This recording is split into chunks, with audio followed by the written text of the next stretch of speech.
everyone! Today I'm drawing a glowing sucker octopus for a challenge. As the time-lapse plays, I'll be explaining my thought process. Anyways, enjoy!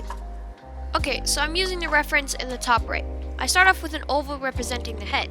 I began etching out simple geometry for the body. Branching off of the main body are the tentacles, which started out as lines, then became tubes, which then finally became tentacles.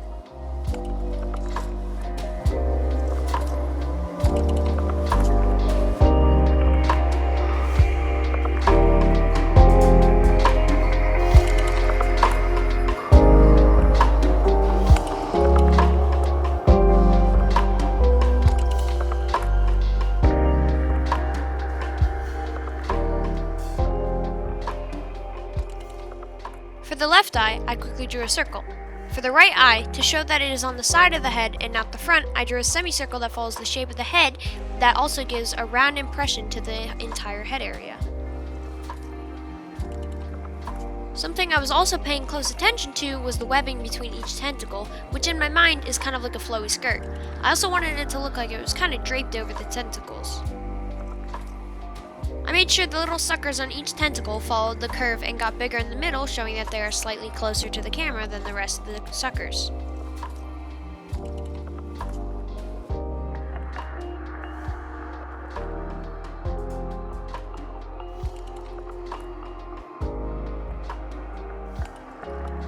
I quickly adjusted the head oval because it looked a little tall relative to the eyes, which are kind of like the anchor for this drawing. I was drawing it all relative to the eyes, like a ruler used to measure the distance to all the other body parts.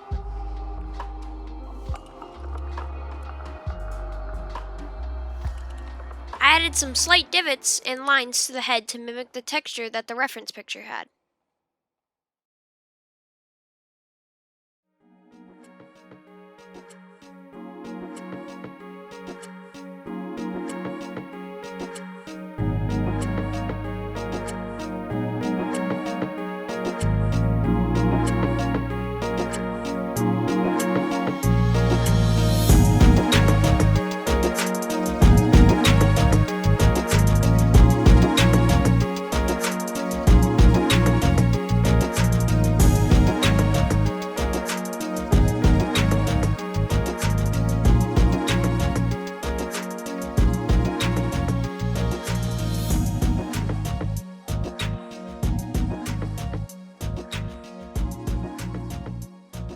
I don't have much to mention about the inking because it's just tracing over what I've already done, but I would like to mention that I found a brush that I already had and I had never used before. It's similar to my normal inking brush, but with more texture and spacing, plus a little bit of rougher edges. I ended up using it for the coloring too.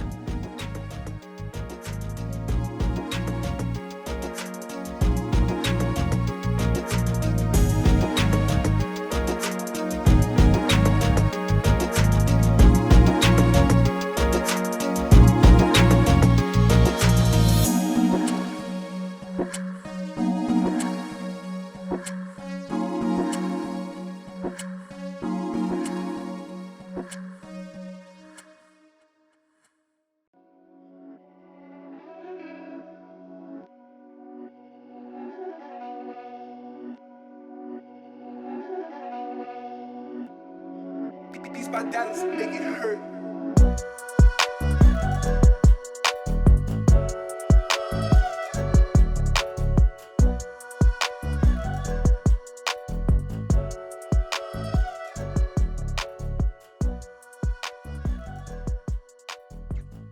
On to coloring. This is probably the most important part of the drawing. If I had messed this up, the drawing probably wouldn't have looked as good as it does.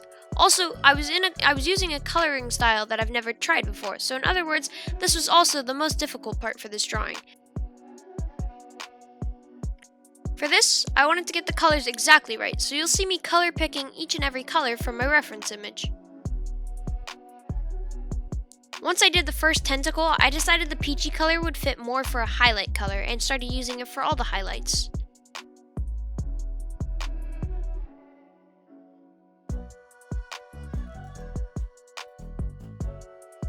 After I took a short break from drawing and came back, I realized my octopus looked a little grumpy and angry, so I gave him some cute and fun highlights in his eyes.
left side of his body was more annoying to color, and it took me a while to get the webbing done because it's hard to make a mushy pile of reds look good.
I was really putting it off, but it was finally time to do the webbing. The front part wasn't hard, but it took me a little bit to find something that made me happy for the side webbing. I tried a few things, but ended up using a fade with a hard opacity brush.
I finished up the coloring by erasing all the colors outside of the lines, and then filled the background with black.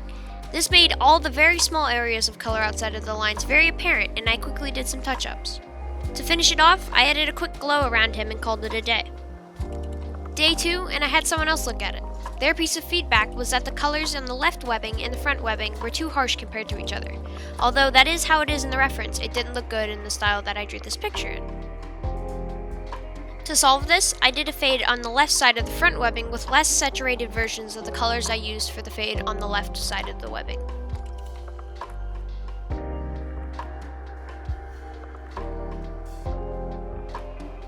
And there you have it, a lone octopus illuminating the darkness around him, although I don't think they glow in real life. Thanks for watching this.